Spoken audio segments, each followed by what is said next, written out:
राम राज बैठे त्रैलोका, हर्षित भय गए सब शोका।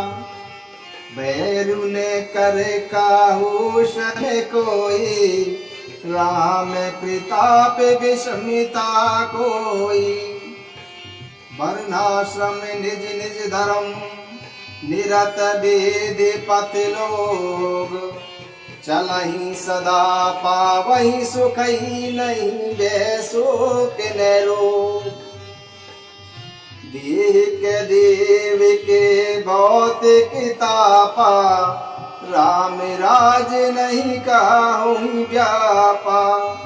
सब नरे करहि परस पर प्रीति, चलहि स्वधर्म निरत श्रुति नीति।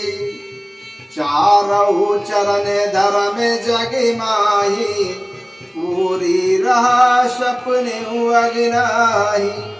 राम भगत रत नर अरु नारी, सकल परम गति के अधिकारी। अलप मृत्यु नहीं कवे नहु पीरा, सबे सुंदर सबे बेरोज शरीरा। नहीं दरिद्र को दुखी न दीना, नहीं को अबुदिन लक्षण हीना। सब निधर्वे सम धर्म रत पूनी, नर अरु नारी चतुरे सब गुणी। सब गुणन्य पंडित सब ज्ञानी, सब कृतज्ञ नहीं कपट सयानी। राम सिया राम जय जय राम। रामचंद्र जी के राज्य पर प्रतिष्ठित होते ही तीनों लोग प्रसन्न हो गए। उनके समस्त शोक नष्ट हो गए। कोई किसी से वैर नहीं करता था। श्री रामचंद्र जी के प्रताप से सबके आंतरिक भेदभाव मिट गए। सब लोग अपने अपने वर्ण और आश्रम के अनुकूल धर्म में तत्पर होकर सदा वेद मार्ग पर चलते हुए सुख पाते थे। उन्हें न किसी का बात का भय था, न कोई शोक था, और न ही उन्हें कोई रोग ही सताता था।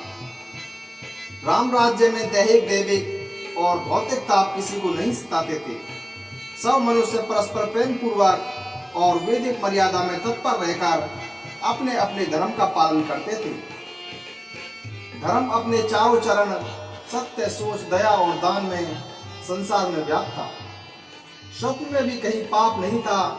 पुरुष और स्त्री सभी राम भक्ति में लगे हुए और मोक्ष के अधिकारी थे। छोटी अवस्था में मृत्यु नहीं होती थी, न ही किसी को कोई पीड़ा होती थी। सभी के शरीर सुंदर और निरोगी थे। न ही कोई दरिद्र था और न ही दुखी था, और न ही कोई दीन था। न कोई मूर्ख था और न शुभ लक्षणों से हीन था। सभी दंड रहित, धर्मपरायण और पुण्यात्मा थे। सभी पुरुष और स्त्री चतुर और गुणवान थे।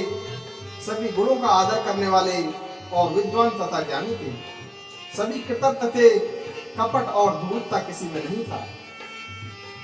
श्री राम जी के राज्य में जड़ चेतन सारे जगत में काल, कर्म, स्वभाव और गुणों से उत्पन्न हुए दुख किसी को भी नहीं होते थे। जय श्री राम, जय श्री राम।